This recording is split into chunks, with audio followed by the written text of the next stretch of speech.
할렐루야. 오늘도 설교를 배우신 여러분을 축복합니다. 자, 기도하고 우리 같이 말씀 나누겠습니다.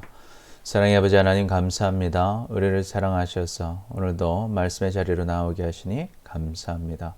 오늘 말씀을 잘 깨닫게 하시고 이 하나님 말씀대로 우리가 새 사람으로 하나님 부르고 계시다는 것을 기억하고 하나님 보시기에 행하여 완전한 인생이 될 수 있도록 하나님 인도하시고 붙들어 주시옵소서. 예수님의 이름으로 기도드립니다. 아멘. 할렐루야. 여러분 한 주간 잘 지내셨습니까? 오늘도 함께 설교 리뷰하면서 하나님 말씀 잘 깨닫게 되는 여러분 되시기를 축복합니다. 오늘 함께 나눌 말씀은 창세기 17장 1절에서 8절 말씀입니다.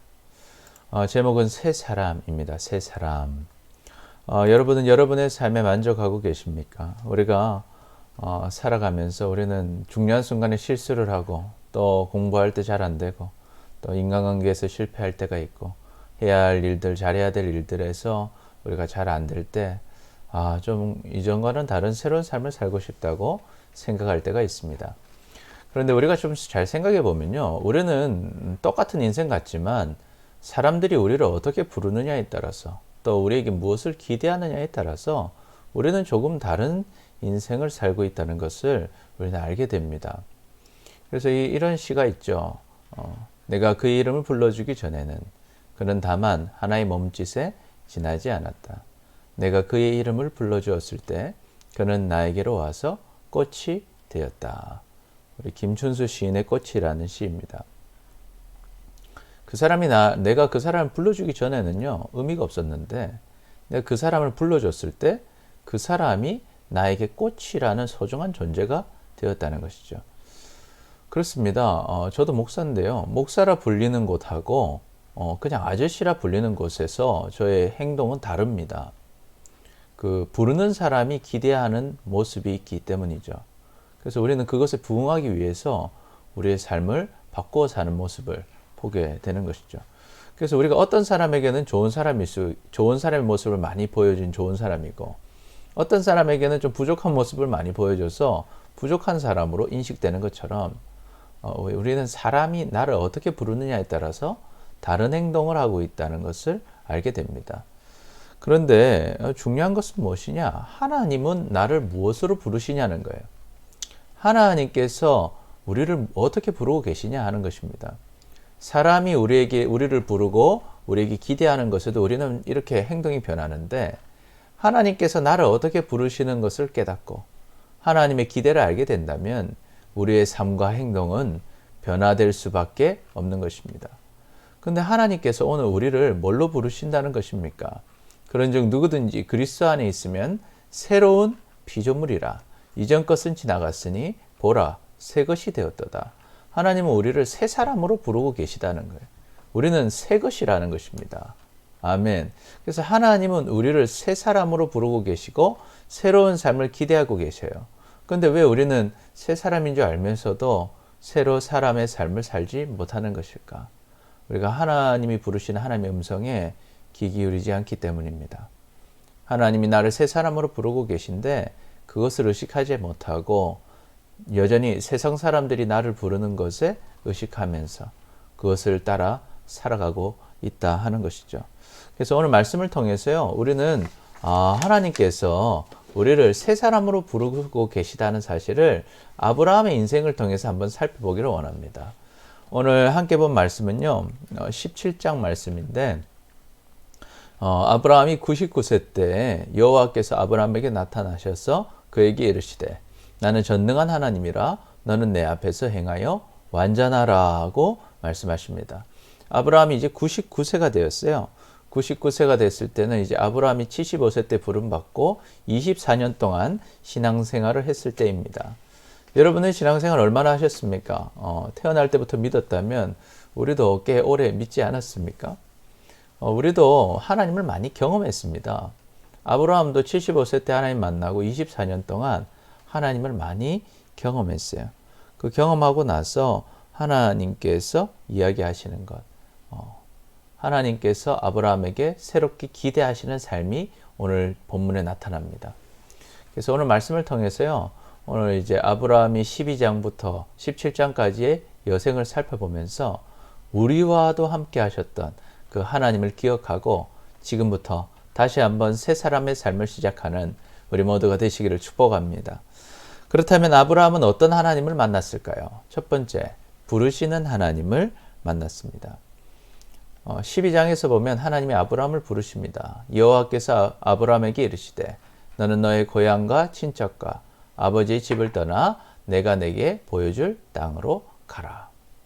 아브라함은 하나님을 잘 몰랐지만 하나님의 이 말씀을 듣고 떠나갑니다. 그 갈 때 하나님이 약속을 하셔요. 너가 나 따라가면은 이런 복을 주겠다는 거예요. 첫 번째 복은요, 큰 민족을 이루게 해주겠다. 두 번째, 이름을 창대하게 해주겠다. 세 번째, 네가 복이 될 것이다. 네 번째, 너를 축복하는 자에게 내가 복을 줄 것이고 너를 저주하는 자에게 내가 저주할 것이다. 땅의 모든 민족이 너로 말미암아 복을 받을 것이다 하는 거예요. 왜 모든 민족이 복을 받습니까? 어떤 민족이든 아브라함을 축복하면 하나님이 복을 주시는 거예요. 어떤 민족이든 아브라함을 저주하면 하나님의 저주를 받는 것이죠. 그러니까 여러분, 이 축복이 상당히 중요합니다. 우리가 하나님의 사람들을 축복하면 하나님께서 복을 주시는 것이죠. 그러면 여러분 주변에 하나님의 사람은 어디 있습니까? 여러분, 예수님을 믿는 모든 사람은 그 안에 하나님이 계십니다. 그러니 여러분 옆에 있는 모든 분들에게 축복하시기를 축복합니다. 아멘. 그리고 하나님 믿지 않는다 하더라도 하나님은 지금 우리와 함께 하시죠. 그래서 우리가 하나님 바라보고 축복하고 선을 행하면 하나님의 복을 누리게 되는 것이죠. 자, 이렇게 하나님은요, 아브라함을 부르셨는데, 그렇다면 여러분은 부름 받았습니까? 하나님은 여러분을 부르셨습니까? 아멘. 우리는 하나님의 부르심을 받고 이제 하나님의 자녀가 된 하나님의 백성들입니다. 할렐루야.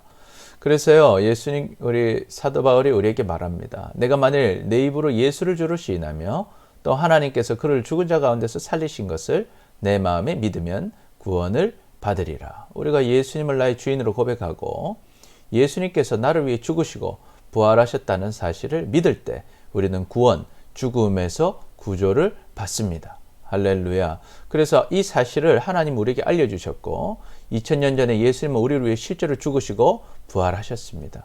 그리고 누군가를 통해서 우리는 이것을 깨닫게 되었고 예수님을 우리의 주인으로 구원자로 영접하게 되었습니다. 아멘. 이것을 영접하는 자, 곧 그 이름을 믿는 자들에게는 하나님의 자녀가 되는 권세를 주셨다고 하셨는데 우리가 그래서 이제는 하나님의 자녀가 된 것입니다.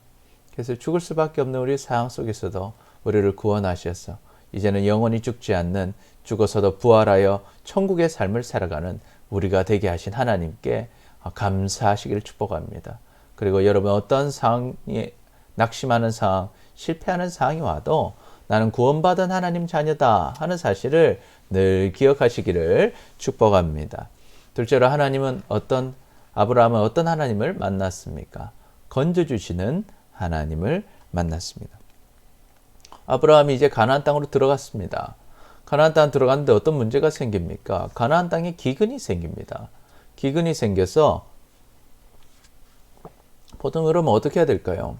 하나님께서 약속하신 땅에 갔으면 하나님께 기도하며 여쭤봐야 될 텐데 아브라함은 아직 초신자여서 하나님을 찾기보다 인간적인 행동을 합니다. 바로 옆에 보이는 풍족한 땅 애굽으로 들어가는 것이죠.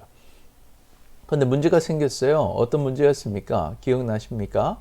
아브라함의 아내 사라가 너무 예뻤습니다. 사레가 너무 예뻐서 걱정이 됐던 것입니다. 그런데 걱정했던 것이 사실이 돼버리죠.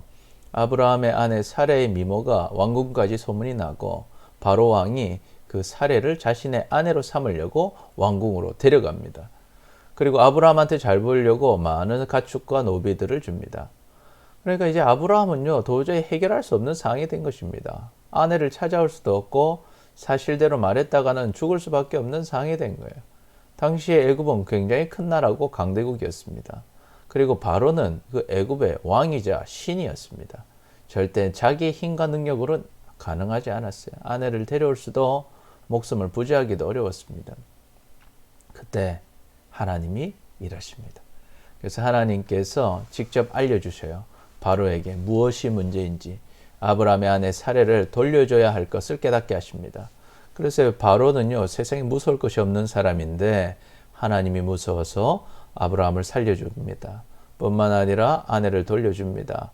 그리고 줬던 가축과 종들도 다 주고 애굽으로서 나오게 합니다. 그래서 아브라함은 부자가 돼요. 이 생각해 보십시오. 이게 우리 사람의 힘으로 가능한 일입니까? 불가능한 일이죠. 하나님께서 해주신 일입니다. 그때 아브라함이 깨닫죠. 아, 하나님은 건져주시는 하나님이시구나. 여러분의 인생은 어떻습니까? 우리 인생도요, 어차피 짧으면 짧고, 길면 길 수 있는데, 우리도 살아오면서 많은 문제들이 있었습니다. 가정의 문제, 또 관계의 문제, 또 성장하면서는 물질의 문제, 직장의 문제, 또 우리 학교에서도 많은 문제들이 있지 않습니까? 도저히 해결할 수 없을 것 같은 문제들을 우리는 어떻게 넘어왔습니까? 벌써 많은 문제, 나는 이거 도저히 이길 수 없을 것 같은 문제들도 하나님께서 다 건져주셨고 여기까지 인도해 주신 것입니다. 이처럼 이 하나님은요, 여러분을 모든 어려움에서 건져주고 계십니다. 그리고 앞으로도 건져 주실 것입니다. 그 하나님을 의지하고 어려움 속에서 주님 바라보시기를 축복합니다. 아멘. 세 번째로 아브라함은 어떤 하나님 만났습니까? 위로하시는 하나님을 만났습니다. 이제 애굽에서요, 가축과 종들을 많이 받았습니다. 그래서 나왔는데 아브라함은요, 조카 롯과 같이 살고 있었어요. 조카 롯은 누구냐면 아브라함이 첫째 아들인데 그 두 번째, 세 번째 동생 하란이 있었습니다. 하란이 자녀들을 낳고 일찍 죽어버립니다. 그래서 그 셋째 동생의 아들이었던 롯을 자신의 아들처럼 데리고 살았습니다. 그래서 아들처럼 잘 해주다 보니까 자신이 가진 가축과 종들을 롯에게 줍니다. 그런데 어떤 일이 일어납니까? 이 가축을 주었더니 이제 목축업이니까요. 이 양도 키우고 염소도 키우고 하는데 이 풀을 먹으려고 하니까 같은 가축은 많고 풀은 한정되어 있으니 서로 싸우더라는 거예요. 아브라함의 목자들하고 롯의 목자들이 서로 싸우는 거예요. 서로 풀을 먹이겠다고. 그러면 여러분 이 염치가 있으면 롯이 어떻게 해야 됩니까? 아브라함 삼촌의 종들하고 싸우지 않게 하기 위해서 자기 종들을 교육시키고 좀 고생하더라도 멀리 가서 풀을 먹이고 해야 되는데 롯은 그러지 않았어요. 좀 염치가 없었어요. 자기 이익만 챙겼습니다. 그러니 아브라함이 어떻게 할까요? 양보합니다. 섬겨요. 그래서 롯을 부릅니다. 불러서 롯아, 네가 좋아하는 땅을 선택하라. 그럼 나는 반대로 가겠다. 그렇게 제안을 해요. 그러면 보통 어떻게 해야 될까요? 아예 삼촌 아닙니다. 삼촌이 좋은 땅 선택하시고 제가 다 반대로 가겠습니다. 이래야 좀 정상인데 롯은요, 그 말 떨어지기 무섭게 딱 보니까 좋아 보이는 요단의 모든 땅을 자기가 선택합니다. 그래서 자신이 그 길로 가겠다고 말하고 재빨리 아브라함이 그 번복하지 못하도록 그날 바로 떠나버려요. 그래서 이 롯이 떠나는 모습, 아들처럼 키웠는데 정말 자기의 돈을 위해서 이득을 생각해서 정말 과거의 은혜들을 다 잊어버리고 배신하고 떠나는 롯의 모습을 보면서 아브라함은 마음이 많이 상했습니다. 그래서 아브라함이 참 이렇게 우울하게 또 그 자리를 떠나지도 못하고 무기력하게 지쳐 있을 때 하나님께서 아브라함을 찾아오십니다. 그래서 아브라함을 위로해 주셔요. 뭐라고 위로해 주십니까? 첫 번째는요, 아브라함아, 걱정하지 마라. 내가 보이는 모든 땅을 너와 내 자손에게 주겠다.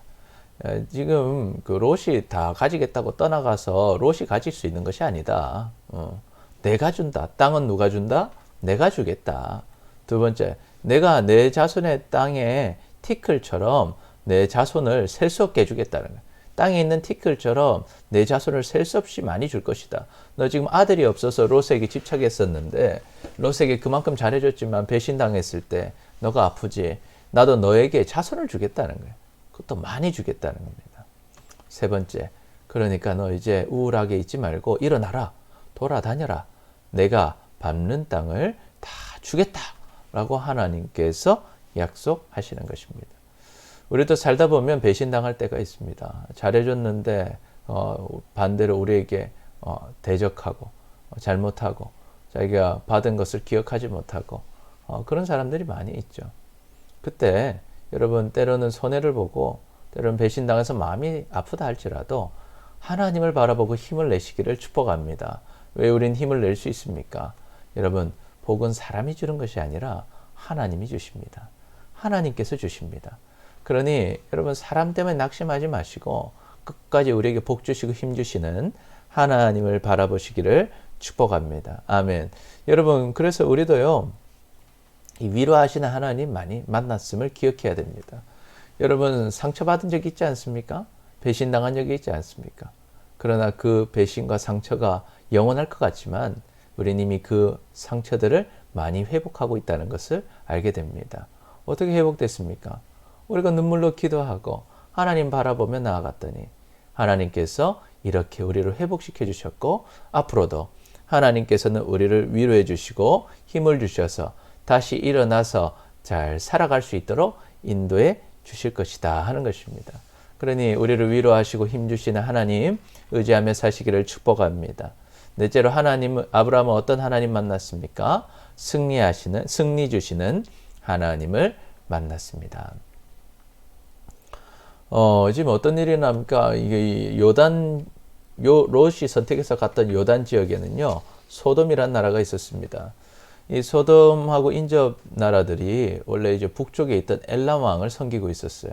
그돌라 오멜이라는 엘람 왕에게 섬기면서 20년 동안 조공을 바치던 시대였는데 이 소돔 왕과 인접 내왕이 이제 엘람 왕에게 배신해야겠다 하고 조공을 안 바치기 시작합니다. 그러니 어떡합니까? 엘람 왕이 보복하려고 군인을 이끌고 내려와요. 같이 이제 세 왕과 연합해서 내왕 연합군이 내려옵니다. 그래서 이 소돔 옆에 시딤 골짜기에서 싸웠는데 완전히 집니다. 그래서 소돔과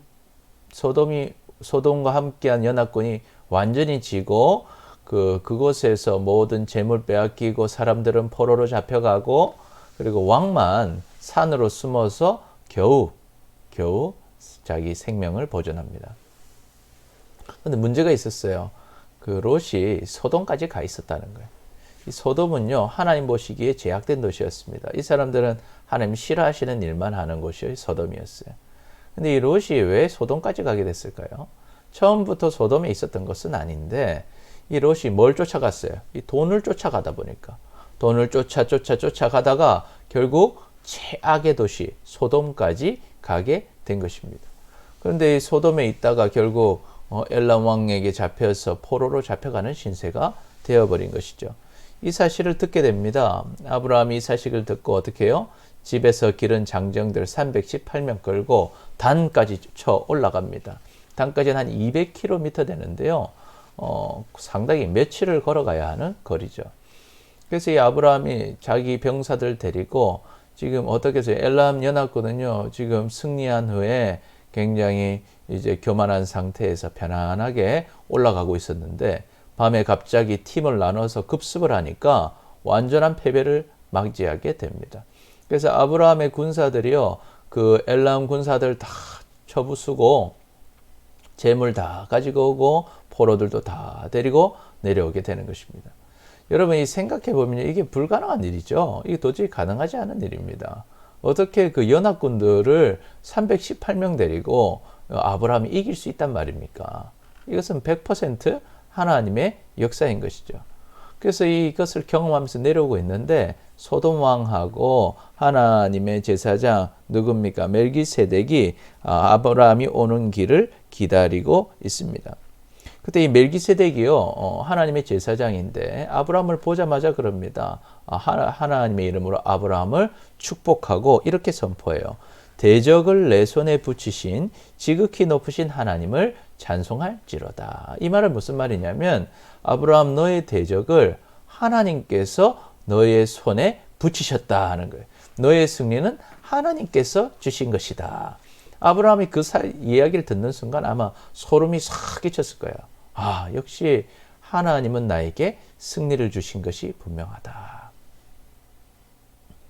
그래서 아브라함은 그것을 믿음으로 고백하죠. 이 승리는 하나님께서 주신 것입니다 하는 고백의 의미로 이 멜기세덱에게 하나님의 11조를 바칩니다. 소득의 11조. 우리가 11조를 바치는 이유도 그런 것이죠. 하나님께서 나의 모든 소유의 주인이십니다. 이 모든 것은 하나님이 주신 것입니다. 이 고백하는 것이 11조인데요. 이렇게 하나님께 다 바치게 되었죠. 그래서 바치고 나니까 이 소돔왕이 그래요. 사람들은 돌려주고 그 재물은 다 가져가라 그럽니다. 그때 아브라함은 나 재물 받지 않겠다 그래요. 왜냐하면 이 재물 받으면 이거 하나님의 영광 가린다는 거예요. 이 소돔왕 너는 반드시 나 덕분에 아브라함이 부자 됐다고 말할 거라는 거죠. 그래서 나는 실어라기 하나도 갖지 않겠다고 말합니다. 왜 그럴 수 있을까요? 아브라함은 어떻게 이렇게 당당하게 말할 수 있을까요? 아브라함에게 부를 주시는 분은 소돔왕이 아니라 누구십니까? 하나님이시죠. 또한 그 승리를 주신 분도 하나님이십니다. 그것을 아브라함은 분명히 알고 고백했던 것이죠. 우리에게도 이런 믿음이 있기를 축복합니다. 그런데 막상 아브라함이 집에 돌아오고 나니까 두려움이 생기기 시작했어요. 왜 두려움이 생겼을까요? 과거에는 이 복수하는 문화가 있었다는 거예요. 그래서 엘라왕과 그 연합군을 지금 쳐부쉈으니까 어떤 생각이 들어요? 거기서 복수하러 올 것이라는 두려움, 갑자기 인간적인 생각이 들기 시작합니다. 그때 하나님께서 또다시 아브라함에게 오셔서 믿음을 주셔요. 이르에 여호와의 말씀이 환상 중에 아브라함에게 임하여 이르시되 아브라함아 두려워하지 말라. 나는 내 방패요 너의 지극히 큰 상급이라. 아브라함아 너 두려워하지 마라. 내가 너의 방패가 되어줄게. 누가 와도 너를 막아줄게. 지켜줄게. 그리고 내가 너의 상급이 되겠다라고 말씀하세요. 상급을 주신다. 상속을 주신다고 얘기하니까 아브라함이 질문합니다. 지금 저는 상속자가 없다라고 얘기해요. 그러니까 하나님께서 약속하시죠. 내 몸에서 내 상속자가 날 것이다. 내가 너에게 아들을 주겠다라고 말씀하십니다.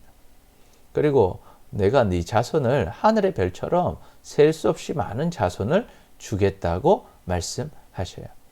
그리고 이 땅도 너에게 줄 것인데 내가 이 바로 주는 것이 아니라 400년 종살이하고 오면 네 후손들이 이 땅을 얻게 될 것이라고 하나님이 약속해 주시면서 위로해 주셔요. 그래서 너는 두려워할 거 없다. 내가 너를 지켜주고 승리를 주고 너에게 상급을 줄 것이라는 것을 알려주십니다. 여러분 하나님은 우리를 이렇게 승리 주십니다. 그리고 우리를 지켜주시고 상급을 주십니다. 그러니 그 하나님 여러분 의지하시기를 축복합니다. 아멘. 다섯 번째로 아브라함은요 살피시는 하나님을 만났습니다. 그리고 이렇게 시간이 지났어요. 아브라함이 이제 85세가 되었습니다. 이제 가나안 땅 온 지 10년이나 되었어요. 이제 부자도 됐고 평안도 얻었고 보호하심도 받고 잘 살고 있는데 문제가 아직 있었어요. 아들이 아직도 없었다는 것입니다. 그래서요 사실 상속자를 주신다 했으니까 좀 더 기다리면 됐을 텐데 이 사레도 아브라함도 믿음이 많이 약해졌어요. 좀 더 기다리는 것을 포기해버립니다. 그래서 어떡합니까? 이 사레가 데리고 있던 여종인 하갈을 첩으로 맞이하게 되는 것입니다. 하나님의 뜻과 상관없이 선택하니까 어떤 일이 있습니까? 문제가 생기게 되는 거예요. 어떤 문제가 생겼습니까? 사레가 하갈을 통해서 자식을 얻고자 했던 것인데 막상 하갈이 임신하니까요. 이 사레를 무시하기 시작해요. 멸시하고 업신여깁니다. 그러니까 사레가 너무 힘든 거예요. 근데 사레가 하갈을 함부로 할 수 없었어요. 그래서 아브라함에게 따지죠. 이런 상황은 다 당신 때문이다. 그러니까 아브라함이 그럽니다. 사레에게 당신 원하는 대로 하세요. 그러니까 사레가 어떻게 해요? 바로 하갈을 학대하더라는 거예요. 그래서 고통 속에 있던 하갈은 그 자리를 박차고 도망옵니다. 또 포기하는 거죠. 하나님께서 복을 주실 자리인데 그 자리에서 그냥 나와버리는 거예요. 하나님의 선택하신 아브라함의 집에서 나와버리죠. 그래서 돌아가고 있는데 이 하갈의 집은 이 애굽이지 않습니까? 가나안 땅에서 애굽으로 가는 길은 사막입니다. 광야입니다. 그래서 가다 보니까 물이 없으면 죽을 수밖에 없는 것이에요. 아브라함 집에서는 애를 임신했으니까 굉장히 대우를 받았죠. 그러나 집 밖에 나오면 아무 대우 못 받는 것입니다. 그냥 죽을 수밖에 없는 사람이 된 것이죠. 그런데 감사하게도 가던 길에 우물을 만나요. 그런데 우물에서 더 중요한 하나님의 사자를 만나게 됩니다. 하나님의 사자가 묻습니다. 사레조 여종 하갈아, 너는 어디에서 왔으며 어디로 가느냐? 그러니까 하갈이 말합니다. 나는 내 여주인 사레를 피하여 도망하나이다. 여기는 굉장한 질문이에요. 너는 왜 지금 이렇게 고통당하고 있느냐? 물어보니까 하갈이 알고 있습니다. 내가 내 여주인보다 더 나를 높이다가 난 지금 도망가는 신세가 되었습니다. 그러니 하나님 사자 말해요. 내 여주인에게로 돌아가서 그 수하에 복종해라. 복종하라. 내 자신을 낮추고 내가 너에게 준 그 자리에서 잘 한번 지켜라. 하나님의 약속을 지키고 있어라. 그러면서 하나님이 약속을 하세요. 첫 번째, 네가 돌아가면 내가 시킨 대로 그 자리에 머물러 있으면 내 씨를 크게 번성하게 해주겠다. 그리고 아들을 분명히 낳을 건데 그 이름을 이스마엘이라고 해라고 합니다. 이스마엘은요, 하나님은 들으신다 라는 뜻이에요. 그러니까 하나님은 너의 음성을 다 듣고 계시다. 너의 기도를 듣고 계시다. 그리고 너가 그 자리를 지키고 있으면 너를 번성하게 해주시겠다고 약속하신 것이죠. 그리고 그 우물의 이름을요, 부엘라 헤로이라고 합니다. 나를 살피시는 살아계신 하나님의 우물이라는 뜻이에요. 그래서 하나님은 나를 살피시는구나. 하나님은 살아계시는구나 하는 것을 고백하는 것이죠. 하갈은 비록 어려움 때문에 하나님이 주신 자리를 포기하고 떠나갔지만 하나님을 바라보고 하나님을 부를 때 하나님의 음성을 들으시고 살피시고 보호하신다는 것을 경험한 것이죠. 하갈은 그래서 다시 아브라함에게로 돌아갑니다. 그리고 아들 이스마엘을 낳습니다.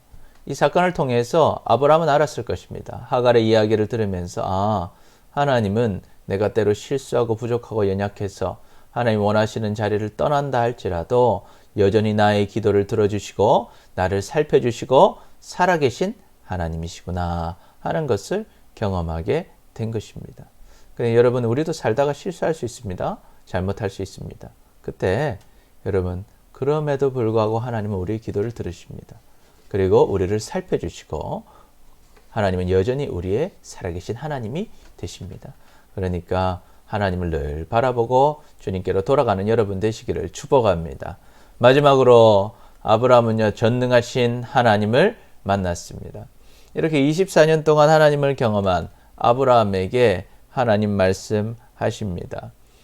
나는 전능한 하나님이라 너는 내 앞에서 행하여 완전하라. 하나님 물으세요. 나는 전능한 하나님이다. 너 그거 아느냐? 나 전능한 하나님이다.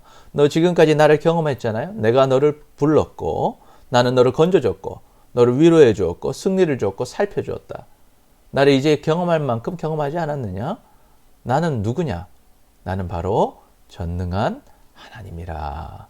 그러니 이제는 내가 전능하다는 것을 기억하고 깨닫고 내가 너를 새 사람으로 부른 것 기억하고 내 앞에서 행하여 완전하라고 말씀하십니다. 하나님을 아니까. 예전에는 하나님 잘 몰랐으니까 내 방식대로 포기하기도 하고 내 방식대로 애국 가기도 하고 내가 하나님 의지하지 못하고 괴로워하고 두려워하기도 하고 그리고 하나님이 주신 약속 포기하기도 했지만 이제는 그러지 말아라. 하나님은 전능하신 하나님이니까 그 하나님 보시기에 하나님만 의지하고 하나님만 따라가라고 아브라함에게 말씀하시는 거예요. 그러면서 이름을 바꿔주셔요. 아브라함, 높임을 받는 아버지라는 이름에서 이제는 아브라함, 여러 민족의 아버지가 되게 해주겠다는. 이게 무엇입니까? 전능하신 하나님을 분명하게 믿고 이제 하나님 뜻대로 살기로 결단하고 하나님만 의지해서 살아가는 사람이 될 때 나는 너를 크게 써주겠다는 거예요. 그냥 집에서만 높임 받는 아버지가 아니라 여러 민족에게 영향을 끼치는 큰 사람, 믿음의 조상으로 세워주겠다고 말씀하시는 것입니다. 그리고 이렇게 살아가는 전능하신 하나님을 믿고 하나님 보시기에 행하여 합당하게 완전하게 살아가는 사람에게 하나님께서 이런 약속을 해주셔요. 나는 그냥 번성이 아니라 심히 번성하게 해주겠다. 후손이 많기만 한 것이 아니라 너의 후손에서 민족들이 나오고 왕들이 나오게 해주겠다. 그리고 그냥 언약이 아니라 영원한 언약을 맺어서 내가 영원히 너의 후손의 하나님이 되겠다. 또한 가나안 땅을 그냥 주는 것이 아니라 영원히 가나안 땅을 너희 후손에게 주겠다고 약속하십니다. 그리고 나서 드디어 이삭을 주시는 것입니다. 여러분, 하나님은 우리를 새 사람으로 부르고 계셔요. 이미 새 사람을 부르셨고 우리는 새 사람으로 신앙생활을 해왔습니다. 우리는 하나님의 자녀이고 예수님의 제자이고 그리스도의 일꾼들입니다. 그런데 우리는 지금까지 그렇게 살지 못했어요. 아브라함은 24년째 될 때 새 이름을 주시면서 다시 한번 이젠 전능하신 하나님을 믿고 완전하게 행하라는 명령을 받습니다. 여러분, 오늘 하나님은 우리에게 말씀하고 계십니다. 우리가 경험한 하나님, 우리를 부르시는 하나님, 건져주셨던 하나님, 위로하셨던 하나님, 승리 주셨던 하나님, 살펴주셨던 하나님, 그 하나님은 전능하신 하나님입니다. 그 하나님께서 우리에게 말씀하셔요. 나는 전능한 하나님이라 너는 내 앞에서 행하여 완전하라. 여러분, 이제는 전능하신 하나님을 분명히 믿으시기를 축복합니다.